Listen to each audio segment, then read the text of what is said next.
Let me start by explaining that this is a talk that for many, many years I didn't give because the work for this was done between 1980 and 1995. Now what is that? That's what, almost 30 years, more than 30 years ago.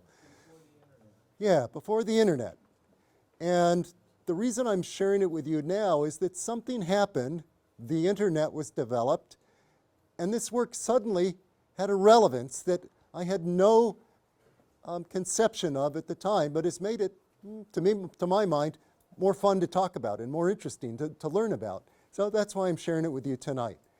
The basic idea is to look at a bee colony not as a place where just materials are assembled and used, honey and nectar and pollen and propolis, but information about the environment, in particular information about food sources. So we're going to be looking at how a colony is actually quite smart, intelligent in its foraging. It's able to go out, get information, and make decisions about how to distribute those foragers among the food sources. It's not like choosing a home site where you're trying to choose the one best. This is a problem of allocating the resource of the bees that are collecting the food among the various possibilities. It's a distributed solution to a problem. And that, I think, you could start to see is a little bit of how this relates to the internet. Because the way the internet works is there are computers called servers. They have to be allocated among websites that need their processing power. And just like flower patches come and go, websites' needs for internet servers rise and fall. And so it's a similar allocation problem. And as we'll see, the solution to solving that problem is inspired by what we learned about how the bees solved the problem of allocating foragers among flower patches. But let's start not with thinking about the internet. Let's start by imagining a time where you've maybe laid on the grass beside one of your hives and just had the pleasure of watching bees soaring off in this direction and that direction and that direction. Now, how many people here have had that pleasure, done that? Okay, virtually everybody. Wonderful.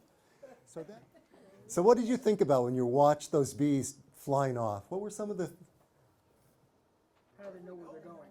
Where are they going? Where are they going? How far are they going? Most of them went in the same direction. Whatever, yeah. Right. So, and that's what we're going to be looking at today, because it turns out they weren't just going randomly out there. Those bees heading off, almost all of them, knew where they were going, and it was a good place to go. But it changes every day, as we'll see. So it's a really dynamic problem. So here's this, flesh out a little bit more, this idea of a colony as an information center. It's collecting and processing information about patches of flowers. And as we'll see, the colony has a very nice solution to this problem of allocating the foragers among all of these patches of flowers. And it's a problem of collective intelligence, because no one bee is either gathering the information to solve that problem or is processing that information to solve the problem. It's collectively done.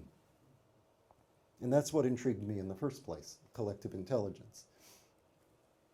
Here's a way to visualize the problem the colony has to solve.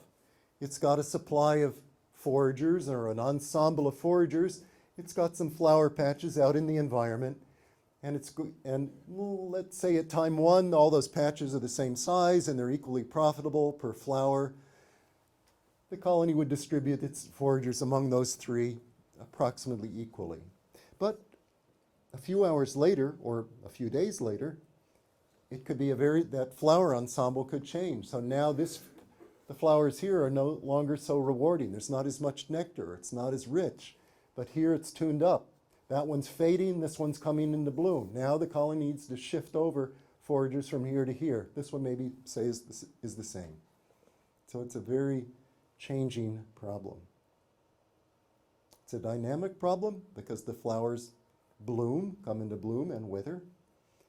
And we can see just in principle, it's a pretty simple solution. It's the execution of getting to that solution is the hard part.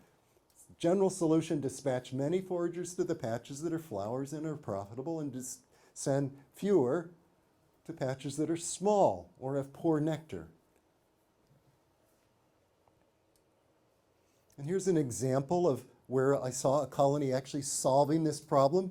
I was in one spring in Northern Ireland. I was at a bed and breakfast, and it was on a farm. And I was walking around, and I could see that there was this willow tree over here, and it only had a few bees on it, 10 bees. But nearby there was a gorse hedge, and it was covered with honeybees. So that colony, they had worked this out. Send a lot to the gorse hedge and almost nobody to that willow tree. So we're going to be looking at how the bees solve this problem and how this solution helps allocate servers among websites. Now the first step, and this was back in the early 80s, the first step for me in almost every problem I've tackled, step one is just to describe the problem, or be very descriptive. Work our way into it by letting what we see lead us step by step forward. So in this case, step one was to just find out what the pattern of allocation of effort is like in nature with a colony of bees. Now, as we've seen, the problem, the phenomenon is distributed over the countryside. So how are we going to know how a colony is allocating its foragers? Well, thank goodness, or thankfully, the bees can show that to us because they do their waggle dances. And those waggle dances are representing where the bees are interested in foraging at the time, day by day. So to look at this for a full-size colony, I built a large observation hive. It held the equivalent of 8 deep Langstroth frames. Mounted in there would hold a colony of 20,000 bees. Bees came and went through a tunnel here at the entrance. And all of the dances were done on one side of the hive, and I could contrive that arrangement by creating a situation where the bees, to get from here to the back side, they had to walk all the way in and around. And bees that want to do a dance, they actually do their dances as soon as possible after coming in the hive. So all of the dances were done in this sector on this side of the hive. And by putting this grid over it, I could sample randomly among these bees. Now, this is the early 80s. Did I have a video camera? No. Did I have a computer? No. This is all done by hand. And so that wasn't bad. It just meant things were slow, and it meant you had to sample the information. But it turned out that worked, as you'll see.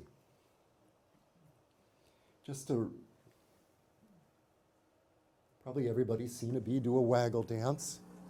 This is a bee doing a waggle dance on a swarm. She's waggling, comes around, waggles, comes around. She's consistently pointing to the left, which means the target is to the left or 90 degrees in relation to the sun. And the duration of the waggle, in that case, each waggle run lasts about a second, is telling the distance.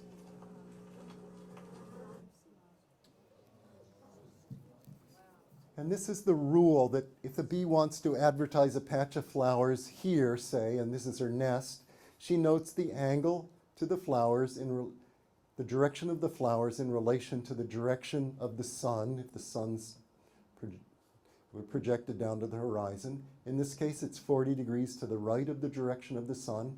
So when she does her waggle dance on the surface, in the hive, on the comb, she orients those waggle runs 40 degrees to the right of up. Inside the hive, the reference direction is straight up. Outside, it's the sun's direction. And then she converts the distance. In that case, it was about 800 meters to a duration of the waggle run. So that little bee was, in that case, she was actually advertising a nest site that was about 800 meters, 90 degrees to the left of the sun's direction at the time. So we could eavesdrop we could read these dances and in the hive and determine where the bees were going. And again, we would sample the dances, but it was a random sample because we could use this it's coordinates, set up a system, and you just choose by random 2 numbers between 0 and 9, and those tell you which quadrant to sample, and if there's a dancer in that quadrant, we would read her dance. Now, I didn't want to do this in the middle of an agricultural area. I wanted the bees to be foraging in a more natural setting, so I took the bees up to this forest. It's the Arnott Forest. This is where I live. It's where the Finger Lakes region of central New York State. It's about 5 hours outside of New York City. It's up in the middle of center of New York State. North of where these Finger Lakes are, it's excellent farmland in between, but down here it starts to get in the Appalachian Highlands. It gets very hilly. It's mostly forested. Cornell has a research forest here, and I brought the bees to that forest. Here's a more closer view of what this forest was. This is the outline of the forest. The observation hive was mounted here in the forest. And you can see there are some fields on the boundaries of the forest, especially over there in that valley, but mostly where these bees are going to be foraging, and here's our scale of a mile or a kilometer.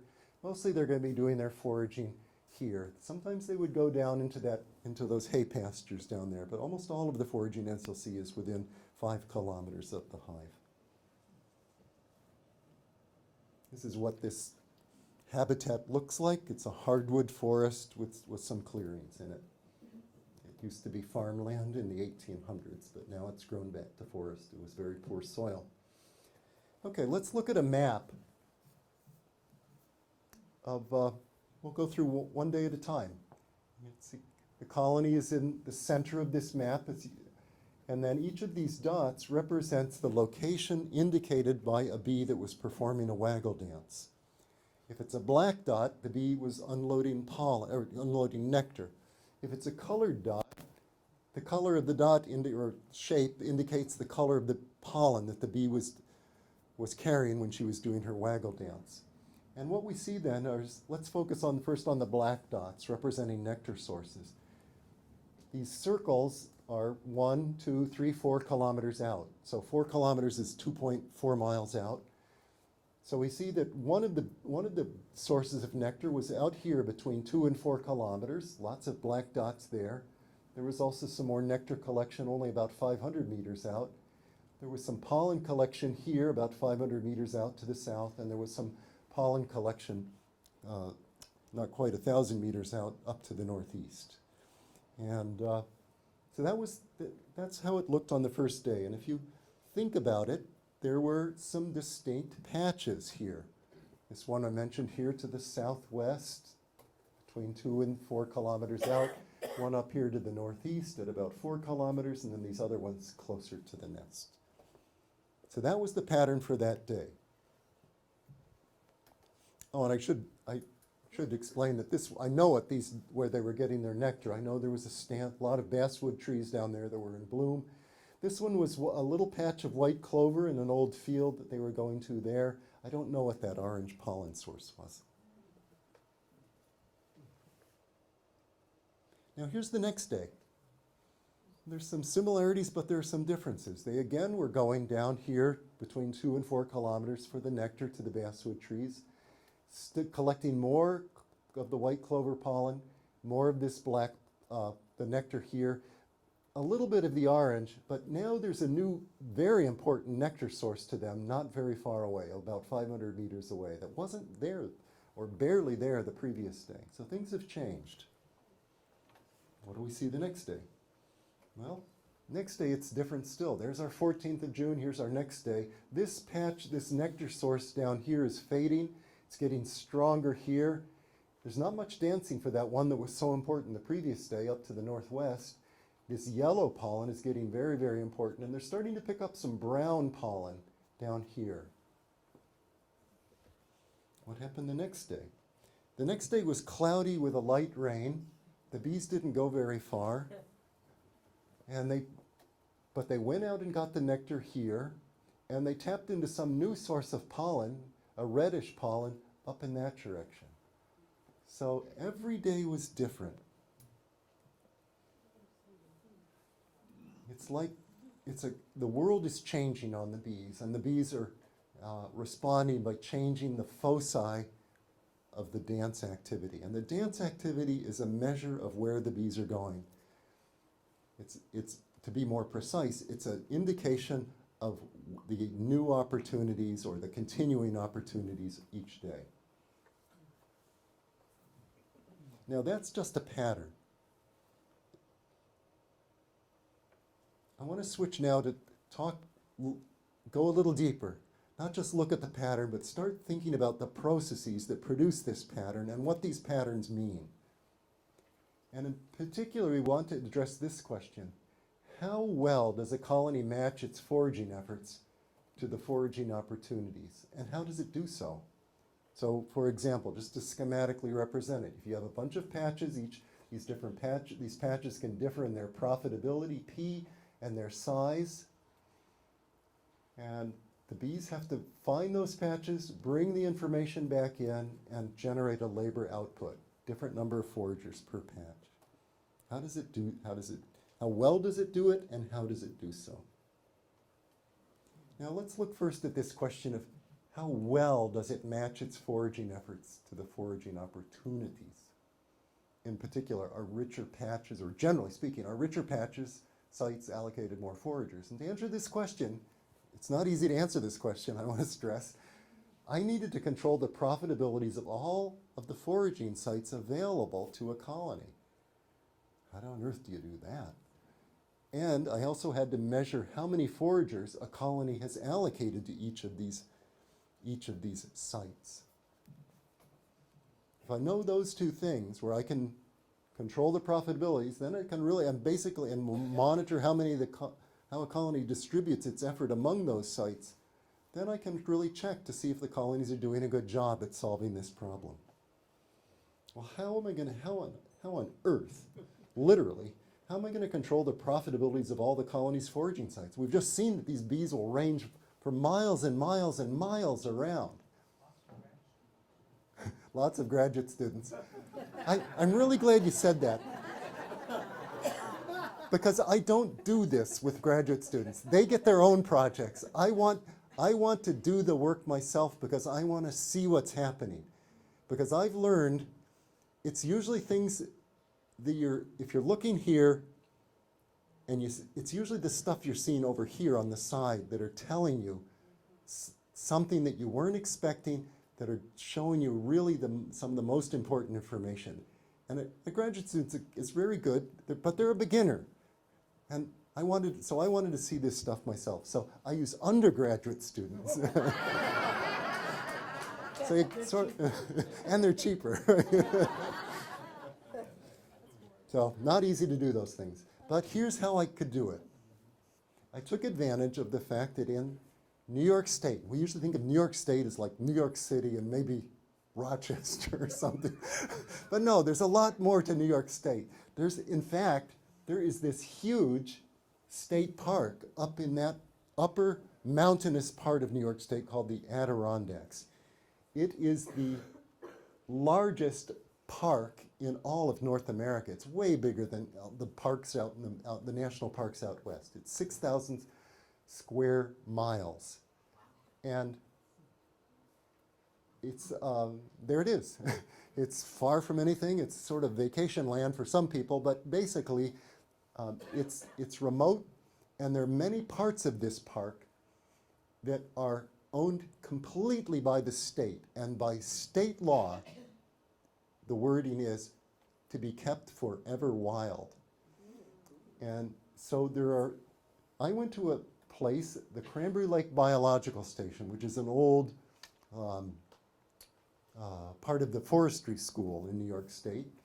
Now it's a biostation. It's on this point, and it's in a part of the park where for about 15 miles in every direction, it's forested.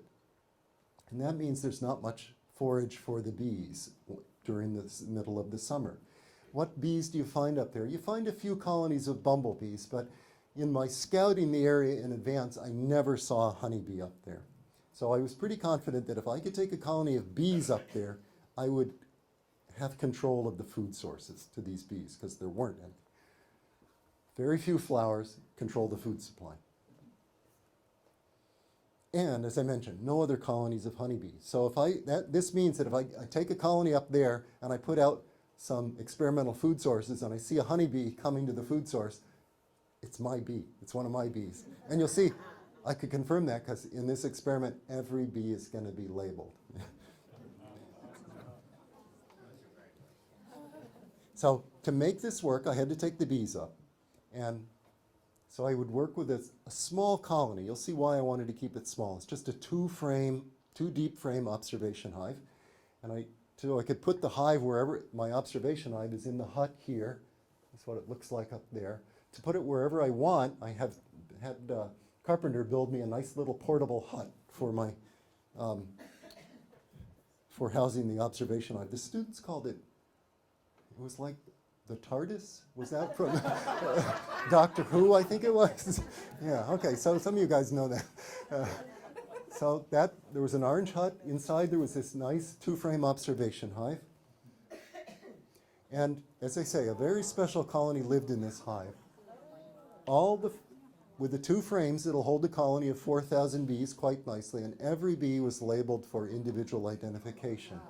Every bee has a little paint mark on the abdomen of one of 8 different colors, and she has a queen tag, and those come in 5 colors and 100 different numbers. So you've got 8 times 5 times 100. That's 4,000. And you might wonder, how do you label them all? You basically chill them down in groups of about 20 at a time, 10 or 20 at a time on ice. And while they're chilled, they're immobilized. You can put the tags on and the paint marks on. And if you have, again, here's the undergraduates come in, very importantly. You can label all 4,000 bees in about 2 days of 14-hour days. So, and that's it. And the bees recover very nicely from chilling after they've been labeled and they're warmed up. You put them in a package cage along with their queen. The queen's caged, and they recover, and they're happy as clams at high tide, as far as I can tell. At least they certainly will forage and rear brood and things. And I want to stress that when I set up this observation hive, I didn't put any brood in it. There was no sealed brood, and really no brood at all, because I didn't want any young bees emerging. I didn't want any unlabeled bees to emerge during the colony for the experiment. And here's the arrangement. I know this probably seems a lot of work, and it was, but it paid off. Go to the biostation. The hive is mounted here in the center of the campus, so to speak, of the biostation. And I'm going to do this experiment with just 2 food sources. One to the south, 500 meters away to the south, and a second one 500 meters away, basically to the north. So the colony is going to have just a simple problem to solve, just 2 choices. It's not really a choice. I shouldn't use that word. It's an allocation problem. 2 sources to allocate its foraging effort between. Now here's what these little food sources look like. It's a little, what's called a recrystallization disc, flipped over and put on top of a piece of plexiglass in which grooves have been put so the bees can come, and without risk of falling into the sugar syrup, they can put their tongues in and load up with the sugar syrup. And each little feeder is colored with paint so the bees can find it easily and orient to it. Now you might wonder, well, how are the bees going to find those 2 dinky little feeders out at 500 meters? Well, we basically train a few bees to those feeders at the beginning of the experiment. We would put 2 of these feeders, one a little bit to the south of the hive, and the other one a little bit to the north of the hive. Once the bees find those, then we move them out step by step. And it only takes about just 1 day, step by step, to move them out to get them at their destination of 500 meters or a quarter of a mile away. Are there any questions about this so far? The methods? Yes? How far could you move the feeders each time? I mean, there would be... About 100 feet. About 100 feet. Yep. Yeah. It goes once it starts to move along, they really handle that well. It's a little weird, but they do it very well. Yeah. Yes. Any differences amongst the bees, demographics, anything at all? Probably not. I can't tell. All I can say is they were all basically started out as bees. Well, certainly, the bees that were labeled were a random sample of bees just shaken off the frames of the colony that provided these bees. So they weren't a narrow age group. They were a broad group, but it was their mother queen. They're all siblings. They're all part of a colony, a natural colony. Okay, good. Oh, was another question here? A quick sidebar. Yeah. Go back in time. Did I hear you say that the distance the waggle dance bees go is the same? It's the speed that indicates the distance? It's the duration of the waggle run that encodes the distance. And a bee can do a waggle run that could be a fraction of a second, or a bee can do a waggle run that goes on for up to about 10 seconds. And so the bees that are in the hive, even though it's in the dark, they can hear that waggle sound. They can hear the sounds coming off that waggling, and they can keep track of how long it is. And they know how to convert the duration of that waggling sound they're hearing into a distance. But is that distance they run? It's I felt like I understood you to say that the distance is usually the same that they run.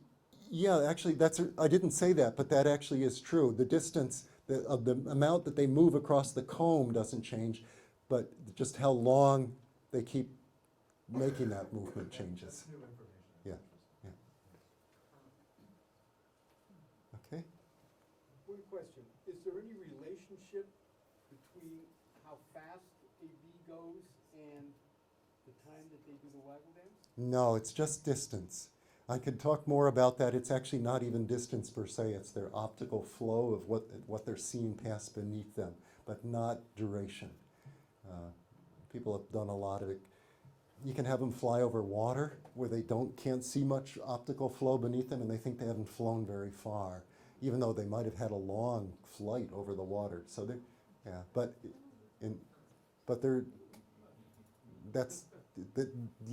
knew the distance in this case. Okay, so we've got 2 feeders set up. Now the question is, remember the second thing I had to do is I needed to set up 2 food sources, binary choice, different profitabilities. We'll see how we did that. But I also needed to figure out how many bees were going to each of those sources. And this comes back to why all the bees are labeled.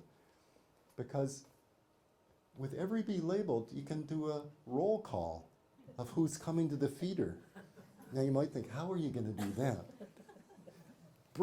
Here's the low-tech solution. I made a little sheet of paper, and it had all 4,000 color and number combinations on it, in the smallest print that I could make my printer print, I think. And it meant that the helper who was watching the bees, just every half hour they would be taking a continuous roll call. Here's one that was from 10 to 10:30, and the person checked off, every time she or he saw a bee, they would just cross out that code representing that bee. And at the end of that half hour, we knew that there was a total of 34 bees that visited the feeder. That feeder during that half hour.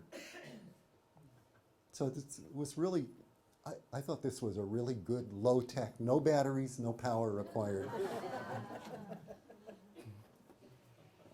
Now, there's something else I want to stress about this image. What's the date you see there? 4th of July, 1991. Now, this is a biostation. It's a camp. On the 4th of July, that's a holiday. And so they had, they had canoe races and volleyball tournaments and stuff like that. So most of the students were whooping it up, having a great time on the 4th of July, but we were dedicated. We were taking data on that day. And why is that? Because everything has to be just right. You have to have the bees trained. You have to have them knowing where the feeders are. You have to have the weather. You have to have a day of continuous good weather. And that morning it started well, and we were not going to lose our opportunity. So dedication. Now here's what this all is coming to. It's this kind of. I won't go through all of the results, but this is a good example. We set the thing up on the morning of this day. Now the previous day, as I say, I've trained about 10 bees out to each of these 2 feeders. At 8 a.m., there's 1 bee visiting this feeder. And this feeder's one to the north is loaded with a 30% sugar solution. It's going to be loaded with that sugar solution from 8 a.m. till noon. Meanwhile, the feeder in the south is loaded with a 65% sugar solution from morning till noon. And we start out, each feeder has just 0 or 1 bees, and you come back, and we actually, every half hour, I know what number of bees is coming to each feeder, but I'm just going to show you the results at noon, from 11:30 to noon. For this feeder with a 30% sugar solution, you can see just 12 bees visited that feeder in that half hour, but 91 bees were tumbling in and collecting food from this feeder. So that colony did a very good job of dedicating its foraging effort preferentially to this richer food source. But then what happens in the afternoon when we switch things around? Now we change the sugar solution in the feeder here to 25%, and we turn it up to 65%. And here is what the pattern is between 3:30 and 4 p.m. This place is a ghost town almost, and this is now appropriately the hot spot where most of the action is. So this is what I mean when I say we have evidence that bees are not only good at allocating appropriately, but then reallocating when the conditions change. So the bees are quite good at that. Any questions about this? This is the basic phenomenon that we're trying to understand. How long did it take them to switch over? It was a gradual process. It took them all morning to build up this difference, and what happened basically is in the morning the numbers stayed low here, and then it took them a while to recruit and build up to this. In the afternoon it was more interesting. They very quickly abandoned this feeder, but again, recruitment takes a while, so it took them a couple of hours to build up to that point. That's why I'm showing you the 4 p.m. results and not the intermediate results. In the back there? Were you able to see the returning bees communicating this information to the hive? So you have 91 bees going back and suddenly saying, don't go there anymore? Yeah, for this experiment, actually I couldn't do that. Again, I didn't have a video camera. This is back in the day. And I wish I had that camera. But I will come and I'll show you results that address that in a second, because soon we did get a camera to make sure what was really going on inside the hive. This is all recording just outside the hive. Yes? Would a cloudy or sunny day make a difference? This was a nice sunny day, and the bees had a full opportunity to exploit those two food sources. If it were rainy and cloudy, it would probably not show such a sharp pattern. They would probably not be exploiting the feeders as strongly. Okay. So, just to hammer home, skillful allocation and nimble reallocation when the conditions changed. So what did the bees do? How did they do this? Well, in essence, what they did is that in each of these two scenarios, they produced the correct rates of recruitment to and abandonment of the feeders. So in the morning, for example, when this feeder was not very profitable to exploit, there was very little recruitment to it. And there wasn't much abandonment. The few bees that knew about it kept going to it, but they didn't recruit to it. Meanwhile, over here, because it was so much richer, they appropriately, again, didn't abandon it, but they also recruited to it, so the numbers went up. And then in the afternoon, at this feeder, they appropriately, and that's what's indicated by these arrows, they abandoned this feeder heavily and didn't recruit to it, so the numbers went down. Meanwhile, here, there was very strong recruitment and little abandonment, so the population built up there. So that's what the bees are doing. They just know when to abandon and when to recruit. They don't have to, that's what they do. That's all they have to do.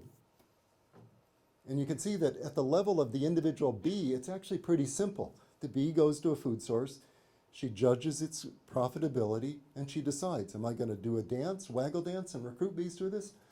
Or am I, and she's also having to decide, am I going to abandon this or am I going to keep going here?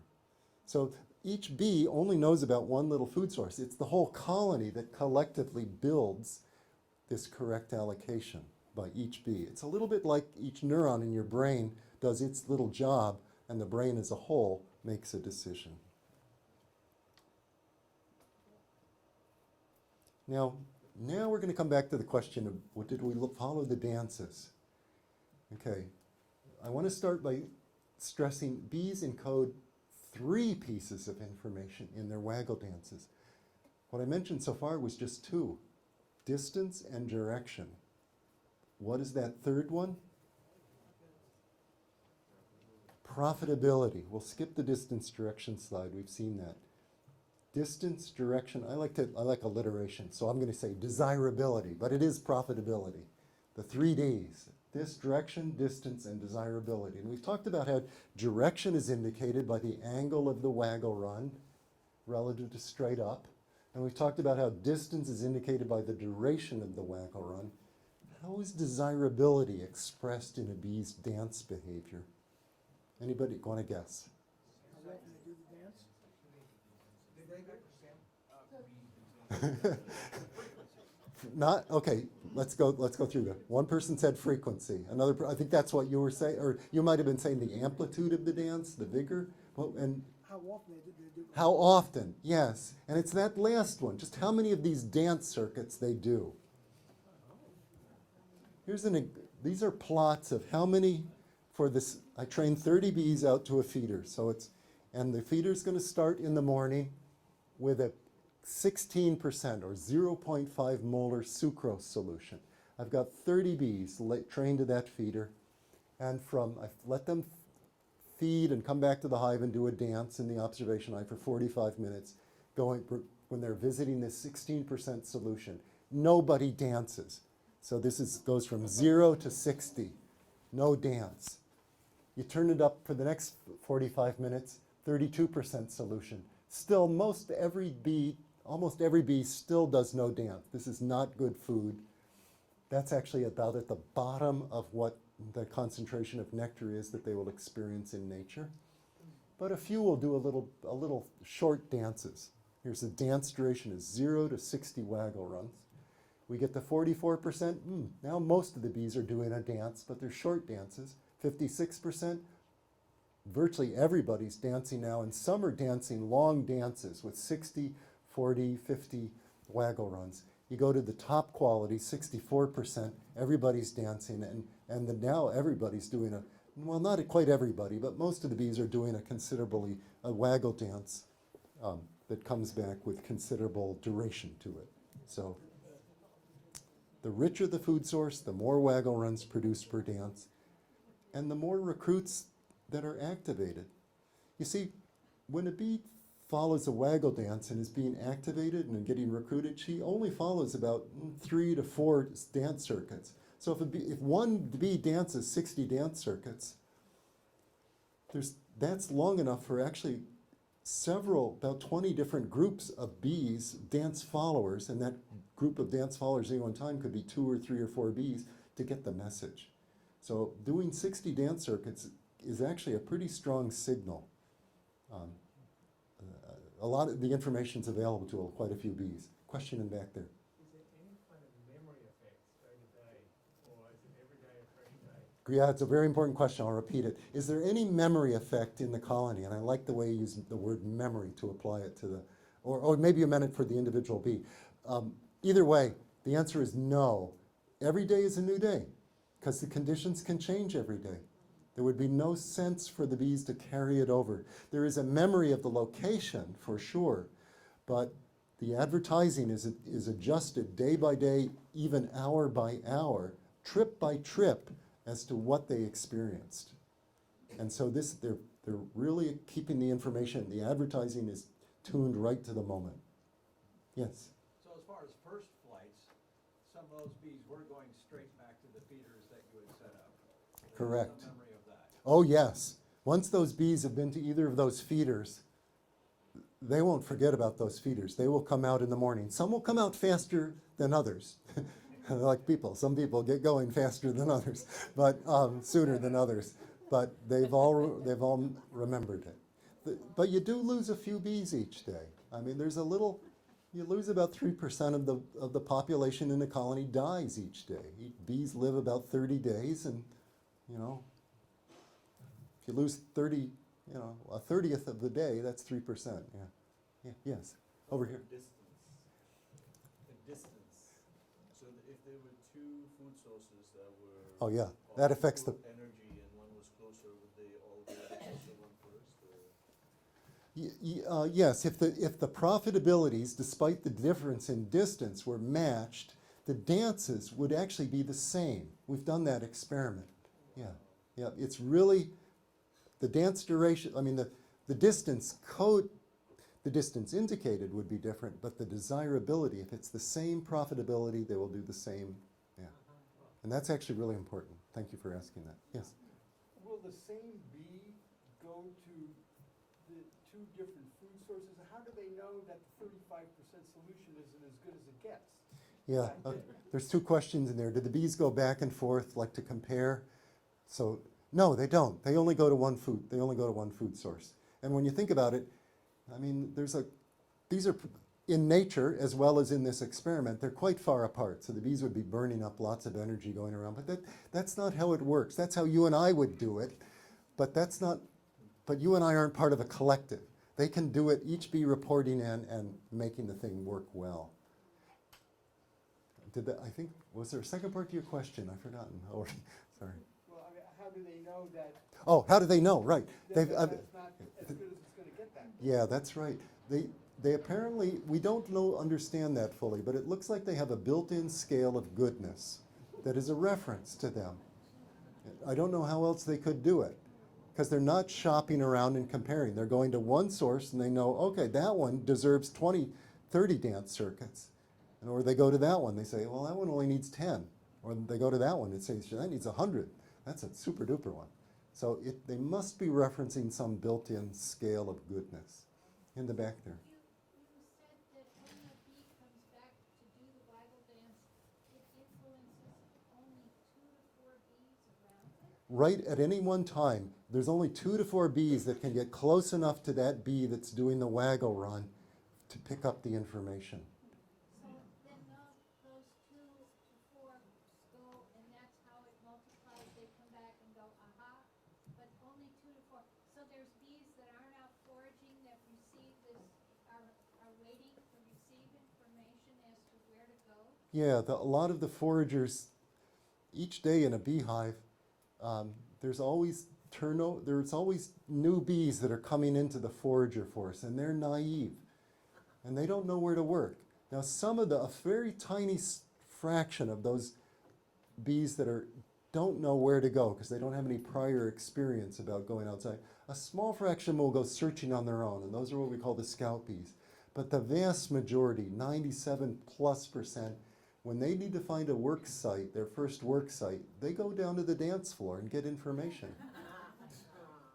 And that's why, that's a really important point. And I'm glad you asked that question, because that's why this dance advertising has such a strong effect on the allocation of where the bees are going.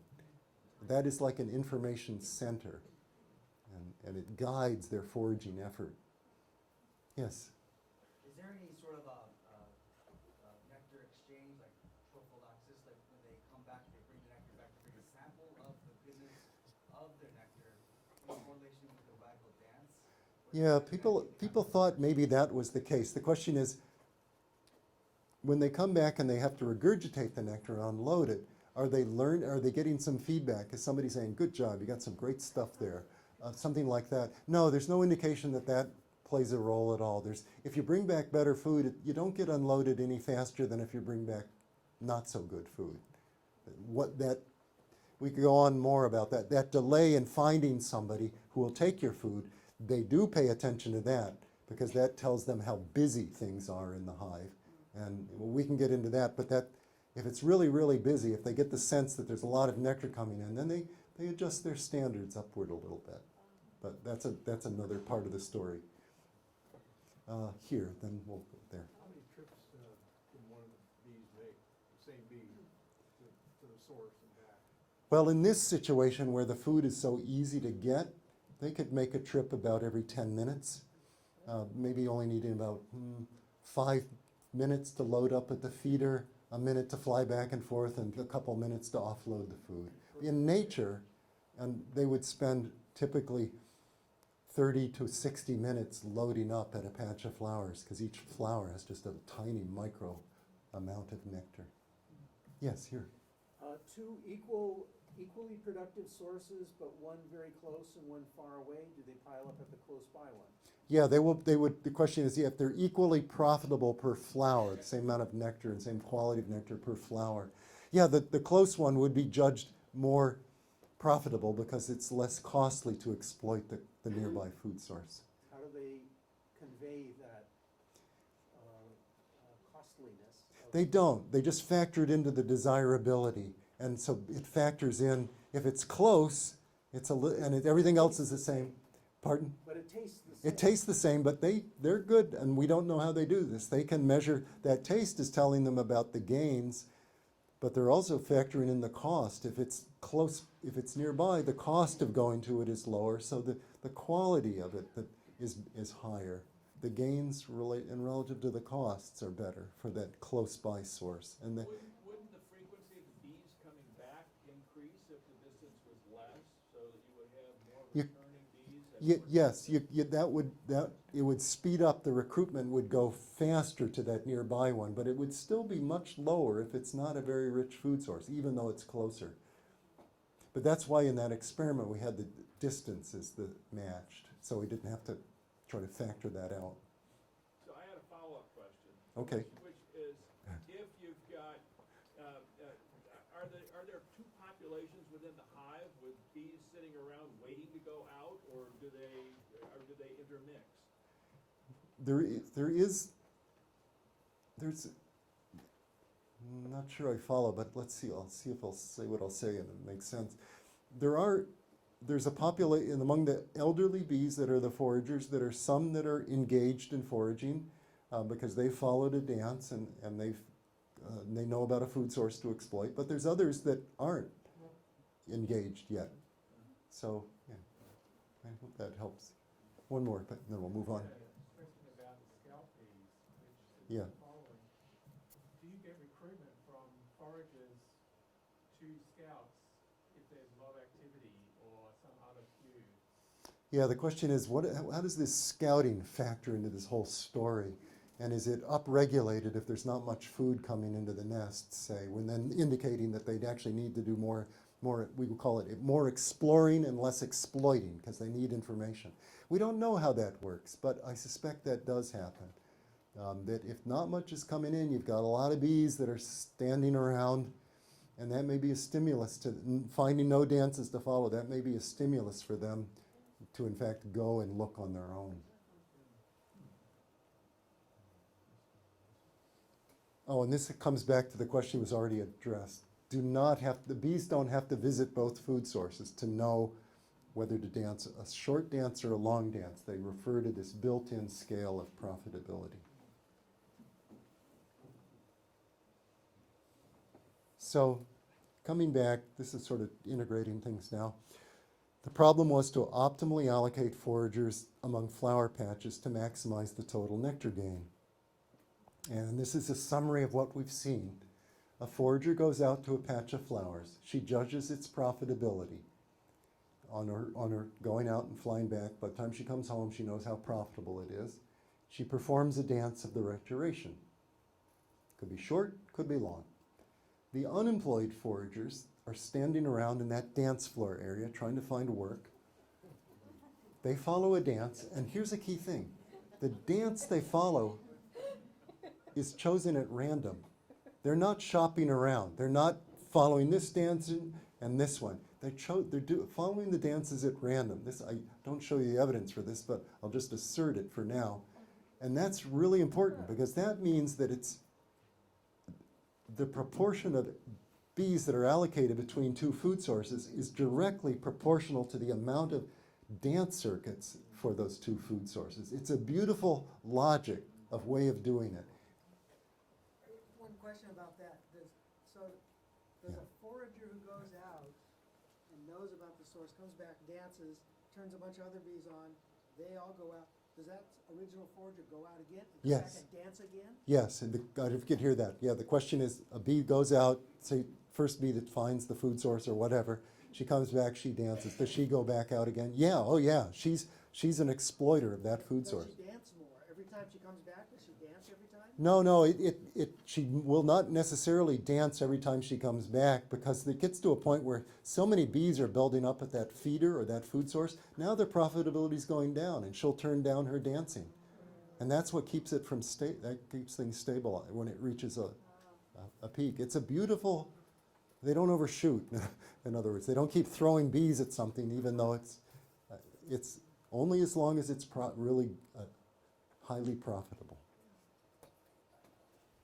So the longer the waggle dance, the more followers and the stronger the recruitment. And if a patch becomes unprofitable, I didn't show you the evidence of that, but if you turned it, well, we did see it within that experiment. If a patch becomes unprofitable, foragers will quit the patch, and the numbers will go down. Will they go to the other food source, or will they just hang around for a while? They don't go immediately to the alternative, and they would only go to the alternative food source if somebody is still dancing for that other food source, because they don't know that other food source is out there. All they know is that their food source no longer cuts the mustard, and they'll come back into the hive, and at some point they will start looking for a dance to follow. And if there are dances to follow for that other food source, which was one of the which in that experiment was the other food source, it's been good. Some of those bees that left the food source that was good in the morning got abandoned. Some of the bees that abandoned what was the good food source in the morning did in fact show up at the good food source in the afternoon, because that was the one that was being advertised. It's But different dancers, yeah. different. Yes, it was a different dancers. It was the dancers from what had been the morning been the poor food source. Those bees suddenly, oh, this food source is now very good. They became the dancers. So this image is a picture of a hive of internet servers that Facebook has in Luleå, Sweden. Maybe some of this is familiar to somebody here. Yeah. Okay, then can I ask you a question? How many servers are in each of these boxes? I want to know.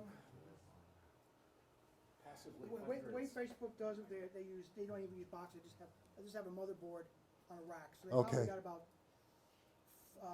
48, 50 servers. Yeah, in each of those cases. And each board is 4 to 6 Oh, I see. instances. Okay, so let's say it's 50 times 6. There's 300 in one of those cases. Yeah, okay. Yeah. So this is like 300 workers in that one, and another 300, et cetera. And they have the same problem that the bees have. And you can correct me if I'm wrong, but this is what my computer science colleagues tell me, and I think they really know, that the internet is a very dynamic problem to solve, because there are different websites that they're serving. They get paid a certain amount per process per sending a transaction with a website between your computer and that website. But it's very dynamic. If Donald Trump says something outrageous, MSNBC's traffic is going to skyrocket. And they're going to need a lot more servers. And they're going to pay a little more, because they want people to be able to quickly get that information. And another company, their interest, they're not as important. And so Facebook needs to shift servers from working on, I don't know, some bank or insurance company over to MSNBC. But as with the bees, you can't just shift a server off one site into another willy-nilly. It takes about 10 minutes, if I've been told, because they have to clean the memory out of that server. They don't want that insurance company's information leaking out somehow. And likewise with the bees, they don't quit the food source very quickly. They're careful, because it's a big cost of leaving this flower patch, which had been pretty good, and quitting it completely and trying to find another one. But the logic, so the question was, what algorithm should Facebook or other companies use to solve the problem of allocating servers among websites? That's a big problem. It's a big problem.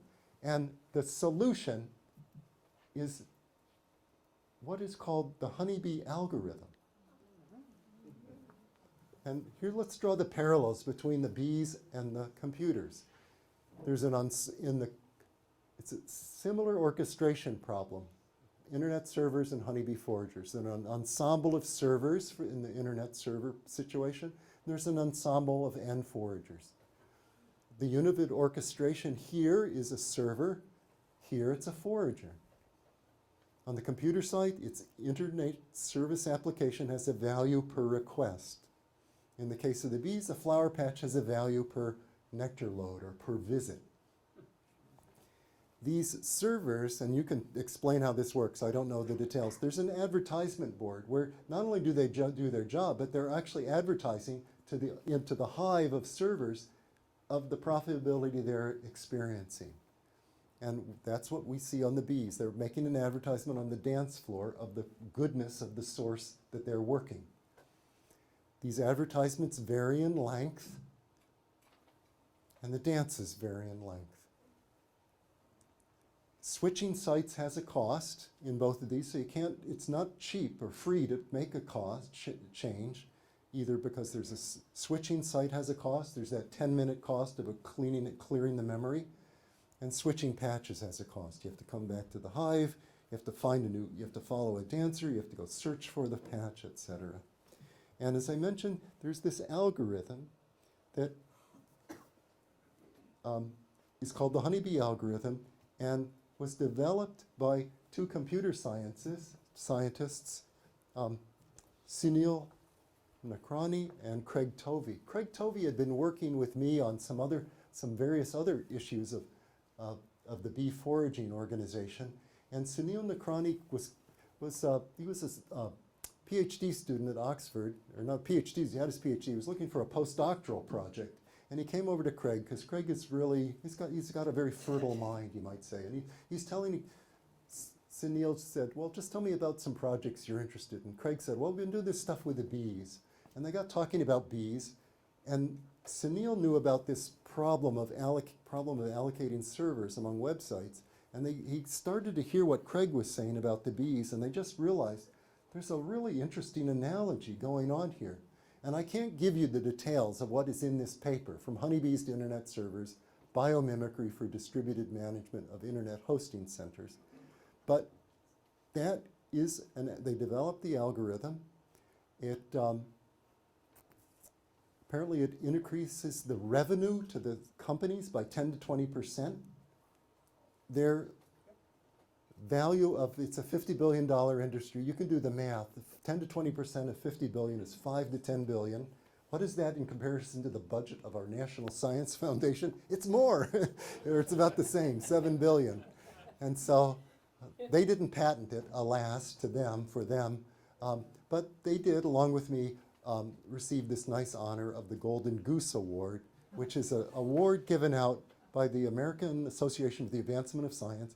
And the idea is that it's the things that people like discover, funded by the NSF, for example, they're like the eggs, they're like the golden goose that lays the golden eggs, just keeps laying the golden eggs.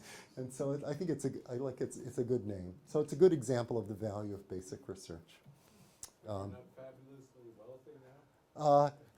Well, I am in some ways. I'm wealthy in the delights of making a discovery or discoveries.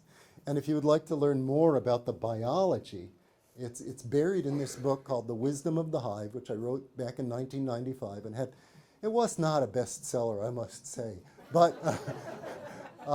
because it's too technical. But if you're a kind of a geek, and I have a feeling some people here are, you would probably appreciate it. There's a very nice, both the biological experimental analysis, but also some very nice modeling of this whole allocation problem, and how just shows how well what these bees have evolved, how well it works. So that's as much of the story that I have to share with you. But if there are any more questions, or if you want to take a break now, I'll do some more questions till I'm told that we need to stop. Okay, great, in the blue. Yeah, so you've described the benefits of colony going out and getting nectar. Is there any benefit to going out and seeking pollen? Yes, the whole pollen sector is a separate sector, and that's a much less tractable for experimental analysis. We don't know how they judge. nectar, they can judge very quickly the goodness of it just by tasting it. With pollen, we're not sure that they do that. They may just be blind in finding out this pollen is plentiful. It's easy to collect. Whether they taste it and can assess its nutritional quality, nobody knows. So we don't have an easy handle on manipulating the profitability of pollen. Is there a difference in pollen? Oh yeah, some pollens have much higher protein content than others. Yeah, Some are poisonous. a few are even poisonous. And they seem to know what's better. Maybe what we know is that there are some pollens. If I've seen situations where bees have been all over a patch of daisies collecting pollen one morning, but not thereafter. I don't know what went on there, but something changed. Maybe the colony's need for pollen changed. But yeah, pollen's a different story. But it's probably the same logic. If it's a really good pollen source, dance more. If it's not so good, don't dance or dance less. Yes. Are there other metaphors, such as the emergence of technology and urbanization and social movements or migratory movements, things like that? Well, in relation to bees, you mean, or the ideas that could be applied to bees or vice versa? Yeah, and need not be so tight as that paper was. But Yeah. Well, there's one called Honeybee Democracy, where you can you can look at bees as illustrating a collective decision making, not solving an allocation problem, but saying this is the best one. This is the one we're going to go with, and that's in the case of the swarm bees choosing a home site. And there's a book called Honeybee Democracy if you want to learn more about that. Good book. Good book. Over here, yes. In my backyard garden hive, Yeah. is there a place where the dance floor is? Yes, the dance floor is always just inside the entrance. It'll be on 2 or 3 of the cones just inside the entrance, generally near the center of the 10 that you've got, or 10 or 8 that you've got. Yeah, that's a very efficient way of doing it. You come in, if you're a nectar forager, or you come in, you climb up on the combs, you don't have to walk through the whole nest. Somebody's going to be there waiting for you to receive your nectar, and then you can run back out. Very efficient, very sensible. Yes? Yeah, how do hours of daylight factor in? Yeah. Like in the summer, you're gonna have longer days, you're gonna be flying a lot longer, shorter days. Yeah, right. The daylight and the meteorological conditions affect this whole process. Yeah, so they can only work when there's good daylight. Don't start dancing until daylight. Yeah, and there's a lot of interesting things that go on with there. Like if the sky gets a little darker, if a storm starts coming, how they sense that they'll shut down the dancing in advance of the actual storm breaking. So they're very attuned to the weather conditions as well as the light levels. It might be atmospheric pressure. It's kind of cool. If you watch before as a thunderstorm approaches, it's getting darker, but it may also be a pressure change. Your bees are piling back in that hive entrance even before the storm hits. Yeah. Over here, yes. So in the experiment, you said that you controlled the births of the bees in the colony, but 3% of the bees died. So did that affect the data in any way? It affected the data in the sense that, the question was, I said that about 3% of the forager force dies every day, and it means that it probably didn't affect that experiment very much because all those experiments that were done within a day. But if we we did repeat that experiment, not just one day, but we then did it the next day and the next day and the next day. And if I went back in the records, I would probably find that, between day 1 and day 2, there was some changes in the bees because some of them died overnight and were replaced. Yes? So you talked about how the hive is really trying to maximize the profitability of the flowers. So like their objective function is pretty simple, like bring in as much as possible. I'm wondering, are there times during the year where that objective function changes? Are there new constraints placed on it? Like when it gets closer to winter, do they start maybe reducing the number of bees they want to send out? Or is it pretty much consistently like that is their mission every day, day in, day out? It's pretty much consistent. What does vary, nectar is like, as you know, bees always want more honey stored in their hive. That's why we can put on supers and they'll keep filling it up way beyond their needs. So So the nectar, they don't seem to have a limit to. Pollen, on the other hand, they do. They only put, you've probably seen in your hive, where is the pollen stored? It's the cells around and within the brood nest. And they will shut, most colonies will have, if the weather is good, they'll shut down that pollen collection by midday often, or largely. So they don't store up large amounts of pollen. They store up basically a 3 to 5 day supply of pollen. So that one shuts down quickly. And water goes up and down depending on the temperature and the amount of brood rearing. Everything is adjustable. And nectar is too, depending on time of day and availability and weather and those things. It's constantly changing. But the nectar is the one where the need is always high. So if you were to do the same study for water, Yeah. very different. Yeah, we have done studies of water. We've studied water, nectar, and pollen. The one that's hardest to study is propolis. Water is used in two main venues. One is for cooling, of course, but the other is in the spring to make the brood food. If there's not much nectar, but they've got honey, they need to collect water for that too. And water is a fascinating subject. I give you a whole talk on that, but not tonight. It's a great story, water collection. On overcast days, Yeah. the bees can't see the sun or the polarization of the sky. Right. What do they do? The experienced foragers have memorized the pattern of the sun's azimuth or direction in relation to landmarks. They have Yeah. no cameras. So Yeah, that's exact. Yeah. Of course. Yeah. And you can train bees. People have done some nasty experiments where they never let the bees see the sun, keep them in a cellar, and then they bring them out and they test them on a cloudy day. You train the bees to go to a food source, and what do? Well, they can't see the sun. They don't know the sun's course. They have built into their nervous system the knowledge the sun comes up somewhere in the east and goes down in the west. So all morning long, they come back and they dance as if the food source is in the east, towards the sun. And then right around noon, they stop dancing for a while, and then they switch over to dancing for the food source in the west. So they have a very rough sense of where the sun is, but they have to fill it in with experience, and they have to update it they have to reference it according to time of day. So they've got a lot of really neat stuff built in, but it's an interesting interaction between what they know built in and what they see at the current conditions. Sun movements changes, the pattern changes with the seasons, obviously. Yes. While we're talking about communication, can you just share with us, how do bees communicate when they're going to swarm as to who stays and who goes? Okay. Yeah. They don't, the question is, how do they communicate who stays and who goes? They don't really communicate that. What they do, and I'll tell you what they do, and I think this will answer your question. The bees that will be functioning as the scout bees, they are the rabble rousers, the bees that will stimulate the swarm bees to leave. And they'll do that through some signals called the buzz run and the piping signal, the piping to warm everybody up, to tell them it's time to get ready to go, and then the buzz run to get them to fly out of the hive.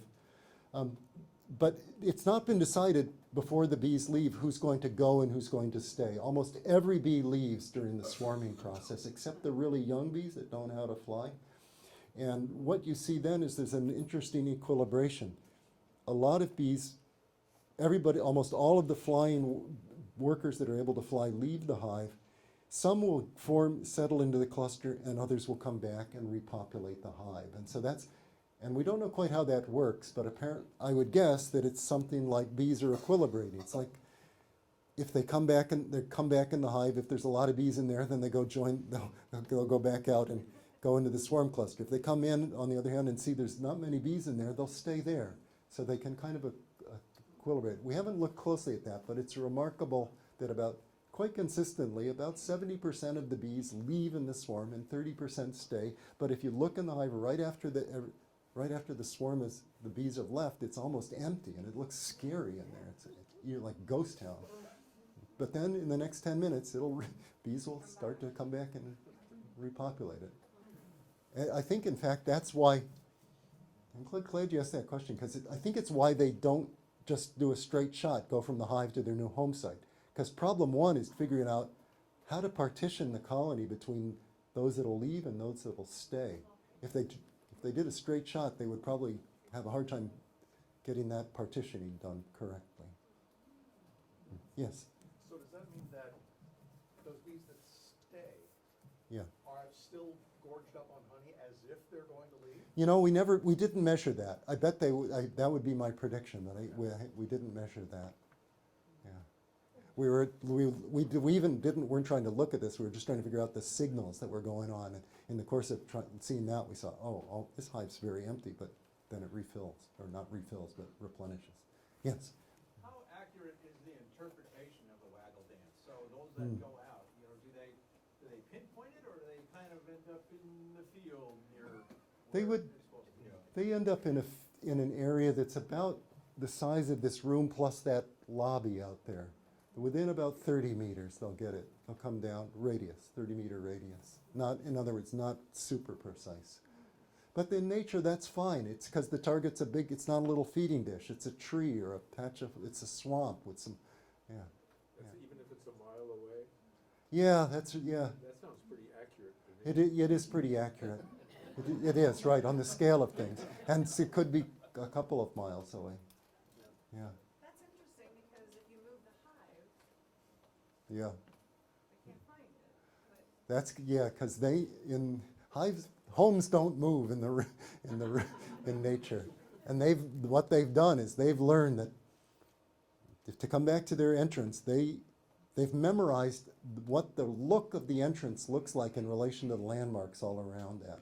There's some very elegant experiments that show that. It's too complicated to go into, but that's what when they're coming back, they're not looking for the entrance. They're not locating the entrance per se at first. They're coming back and getting all of these landmarks that are around the tree or whatever, your hive, in register with a memorized image of what it looks like when they're getting to the place in front of their hive. So if you move that hive a few feet, they're going to come back to that place where the hive was. And then eventually they'll just go into search mode and they'll find it. But they're confused, definitely. In the back, yeah. In regards to a swarm, what happens when you see a swarm get stuck? Where it'll go and it will have that first stop in a tree, and then days later it's still in the tree, and it's not an optimal place, but they're there. What's going on there? Yeah, I don't often see that, but sometimes you do. That's a really good question. I'm not nothing's springing to mind, except,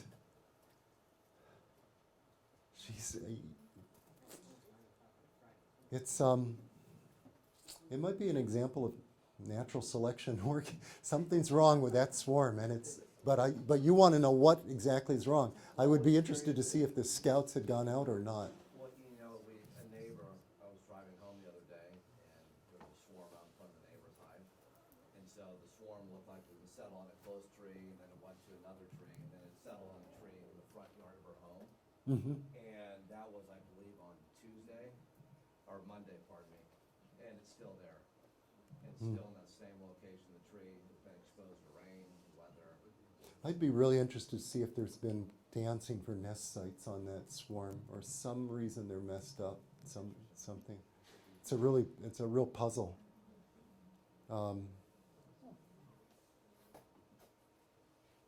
it is something you've seen before. Well, here's what I can say is that when I make my artificial swarms, which I do by shaking bees out of any old hive and giving them their queen, some swarms are really good quick at sending out scouts. And what we do is we shake out 1.5 kilograms, 3 pounds of bees into a package cage, give them their queen, hang in a queen cage, and hang it in that cluster. Then we consistently just feed them a 50% sugar solution for 3 days, and to get the bees stuffed with food. So we set up every swarm the same, But some swarms send out this, in some swarms, the scouts go out very quickly, and in others they go out slowly. And so there's something, there is that variation. And these ones, the one like you're reporting, I guess, the scouts just aren't, for whatever reason, they aren't functioning properly. And we also could see signs of that. Not every colony is built the same way. And sometimes we would just, things were going forward so slowly in I can recall one experiment where we made the swarm in the usual way, but the scouts just weren't going out, and we took it down and started over before we just expended more time on that. So sort of a punt on that question. Hardwood Forest has been extraordinary. Do you know of any similar work here in California, for example, No. number of colonies per square mile? Has that been studied in any of our landscape here in California? Not that I know of. It's been studied in Arizona. Steve Tabor did it in Arizona, and he got actually a very similar density. It's also been studied in Germany now. It's been studied in Australia, and the numbers keep coming in at a couple per square mile. But California would be a great place. One of my students came from, what was that mountain that we were talking about the other day? Mount Shasta, yeah. I don't know if it's Shasta. Maybe it is Shasta. There's a Boy Scout camp up there or something, and he was saying that there used to be a cabin up there with bees in the wall of the cabin. So yeah, you've got great places around here to go bee hunting. Oh, okay, good. Oh, good, great. Oh, let's be in touch. There's a good book written on this subject. You want to read up on that. Yeah. Okay, I think that's it. Thank you very much.